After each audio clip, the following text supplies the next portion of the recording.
Hello అండి, నేను doctor Biji, fertility consultant, ఫర్ట్9 హాస్పిటల్, కరీంనగర్.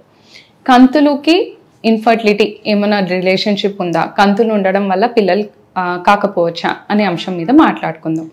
సో అది తెలిసే ముందు కంతులు అనేది 3 రకాలు ఉంటాయి.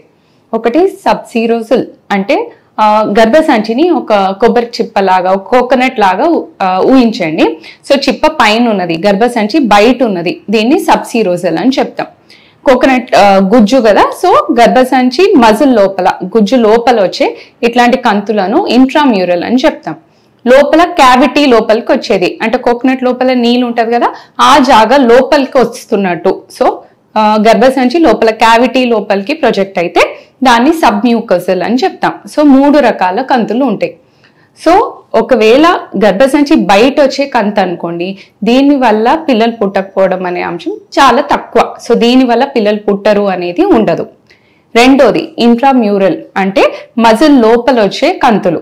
సో మజిల్ లోపల వచ్చే కంతులు ఒకవేళ చాలా పెద్దగా ఉంది, లేదా క్యావిటీ లోపలికి దీన్ని కొంచెం డిస్టార్ట్ చేస్తుంది, దీన్ని పుష్ చేస్తుంది, అట్లేమన్నా ఉంది, లేదా ట్యూబ్ ఓపెన్ అయ్యే జాగాలో ఈ కంత అనేది ఉందనుకోండి, ఆ బ్లాకేజ్ వల్ల కానీ ఇది పుష్ చేయడం వల్ల కానీ పిల్లలు కలగకుండా ఉండే అవకాశాలు ఉంటుంది.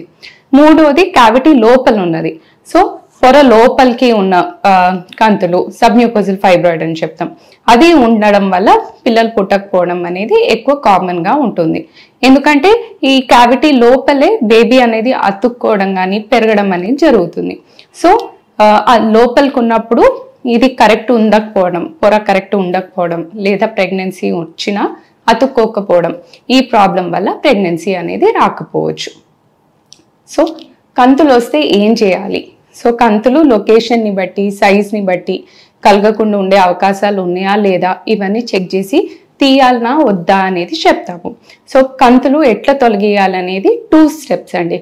ఒకటేమో హిస్టోస్కోపీ. సో ఒకవేళ క్యావిటీ లోపలికి ఉందనుకోండి, కంతి సబ్మ్యూకోజల్ ఫైబ్రాయిడ్ ఉందనుకోండి, హిస్టోస్కోపీ ద్వారా, అంటే లాప్రోస్కోపీ అనేది పొట్ట పై నుంచి చేసేది, హిస్టోస్కోపీ అంటే కెమెరాని గర్భసంచి ద్వారం నుంచి లోపలికేసి చూసుకుంటూ ఆ కంతిని తొలగిస్తారు.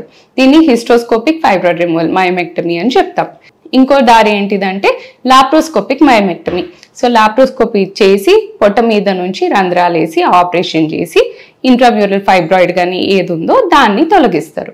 సో ఫైబ్రాయిడ్ తీసిన తర్వాత ప్రెగ్నెన్సీ అనేది ప్లాన్ చేయవచ్చా? డెఫినెట్లీ ప్లాన్ చేయవచ్చు. సైజ్ ఆఫ్ ద ఫైబ్రాయిడ్, అది ఎంత లోపలికి ఉంది, దీన్ని బట్టి అరౌండ్ 3 months to 9 months వరకు గ్యాప్ తీసుకొని ప్రెగ్నెన్సీని ప్లాన్ చేయమని చెప్తాం. Thank you.